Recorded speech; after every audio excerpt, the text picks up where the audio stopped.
page 102.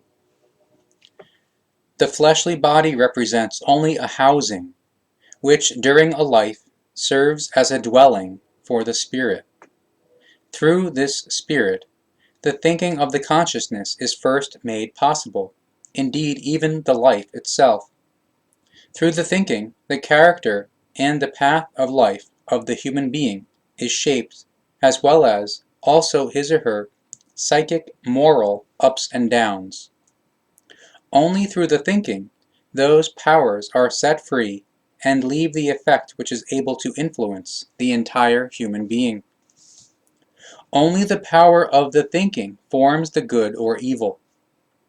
Through a corresponding mode of thinking, a will is formed, strengthened, and built up.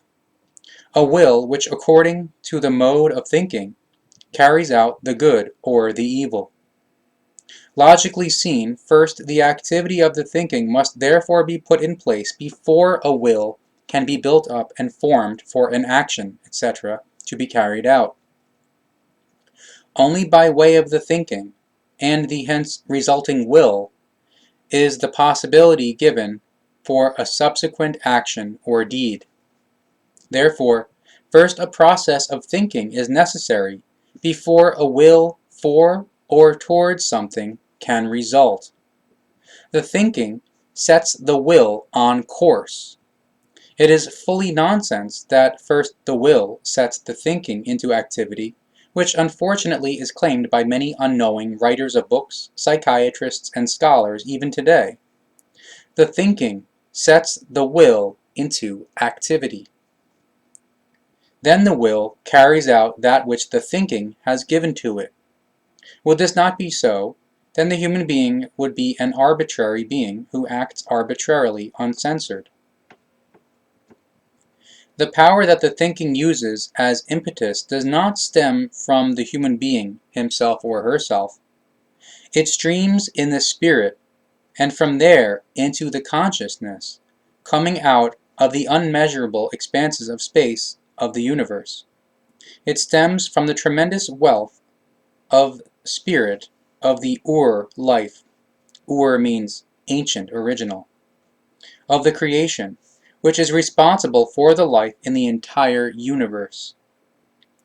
For the human being, this undefinable and mysterious life, the creation, embodies the actual breath of life, which universally gives life to all and everything. However, the life actually also embodies that secret which indeed a human being is never able to fathom, the creation itself.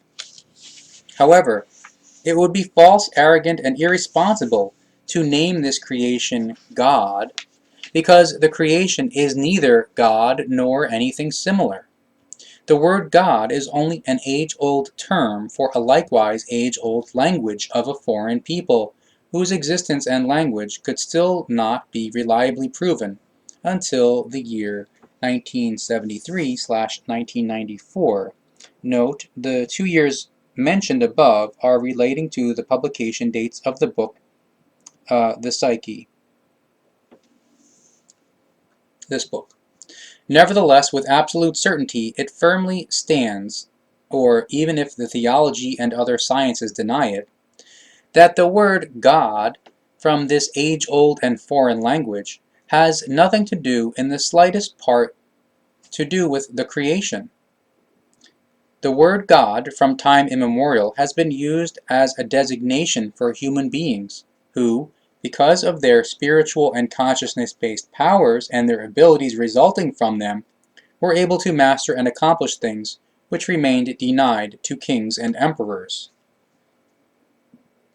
Because of their abilities, these human beings were consequently named gods or goddesses, which means nothing other than, quote, standing above the emperors and kings, or spiritually and in a consciousness-based manner. Standing higher in esteem and honor than the princes of the land and the sovereigns themselves, those named gods were asked for advice by these and by the people alike, and were revered as human beings with tremendous knowledge and spiritual as well as consciousness-based ability. However, Catastrophes, unfortune, wars, etc., as well as slow degeneration over the course of the centuries, also demanded their tribute from these gods, who subsequently slowly died out or wandered off and only still remained in the memory of very few human beings. These were to blame that the ones named gods lived on in lores and legends and finally developed into a single expression named God. A few clever leaders seized upon the old lores and legends, and from them formed a ruling, creating God being, with supposed laws and prohibitions, and already the religion was born. Out of this arose a God who was made responsible for all creation, and who should personify the love. Only still lacking was the personification of the evil and its naming. For that a few clever minds reached into the history of the old Celts, or Celts, who in ancient times revered a Superman, one of these named gods, as god of the hunt, because he put in place his immense spiritual and consciousness-based powers for the benefit of the people of the hunt. Ancient lores, etc., showed that this god, who had two horn-like growths on his skull, was named Teubel. That's Teubel, Teubel. Upon his death, his position became personified by a Celt who, with a change of the name, was called Teibel, Teibel, and as a symbolization of the one named God, wore an animal skull with horns on his head, therefore imitating the Superman with his horn-like growths.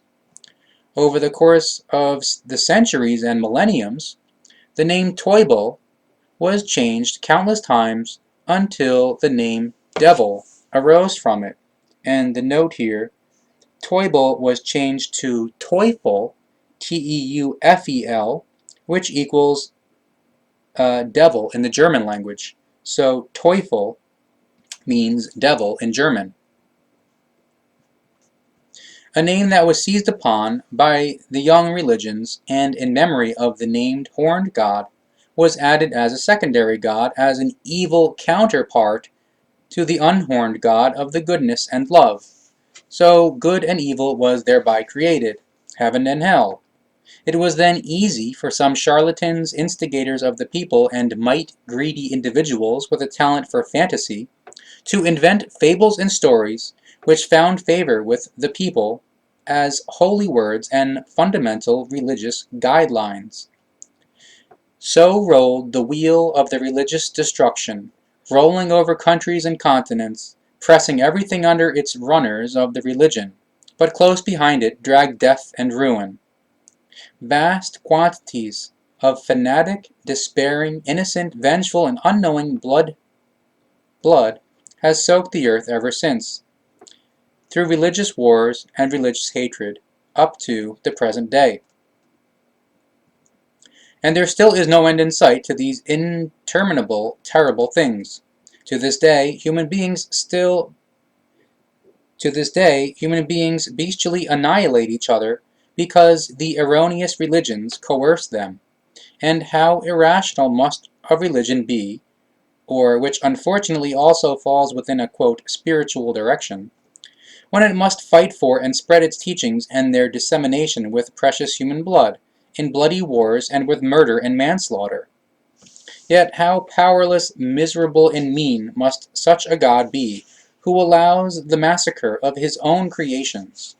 Or is it not so that those human beings of ancient times called God were simply just human beings, and that in later times some might-greedy rulers and charlatans made a creating God out of them, therefore plunging the people into castigated and distressful unfortune and misery? The cognition of this is very easy to comprehend. If there was a God, as the religions see and name him, then there would only be one single religion in the whole world, the religion of God. There would be no Confucianism, no Islam, no Hinduism and Buddhism, just as there would not be many other religions, and also no Christianity, which, with its religious delusional blood spilling in wars, deceitful murders, and persecutions, has staged the most vile butchery of human beings in the history of the world. No other religion has ever demanded so much human blood and human beings as precisely Christianity has. In order to be a human being, a fair and good human being, no religious God is necessary. A God who firstly exists only in the fantasy and deceptive imagination of the religions, and secondly is unable to give any help to the human being or other thinking Wesen, Wesen being an independently existing life form with its own individuality and personality, in an impulse-based, instinct-based, or consciousness form, with evolution possibilities that are specifically directed towards everything. Just as nothing can be divided by a zero denominator, so no help can be expected from a non-existent God. However, if we observe and consider those superhuman beings of tens of thousands of years ago who were called God by the people, the kings and emperors, because they had at their disposal tremendous spiritual and consciousness-based powers and a tremendous ability, then we recognize that the name God nevertheless does denote something special, namely a form of human spiritual and consciousness-based abilities. It denotes, therefore, a human being who has brought his or her spiritual and consciousness-based cognition and his or her spiritual as well as conscious thinking and ability to a certain high standing. It follows, therefore, that every human being is God, him or herself, if he or she is able to realize that in a consciousness-based manner, and if he or she thinks beyond the normal train of thought of the simple human being, and beyond the irrational teachings of the religions. Thus the human being is therefore God himself or herself, or we remain the ancient handed-down word. We remain with the ancient handed-down word. Thus they also determine their own life, their life path, their destiny, their health, and all their ups and downs in the course of the entire lifespan.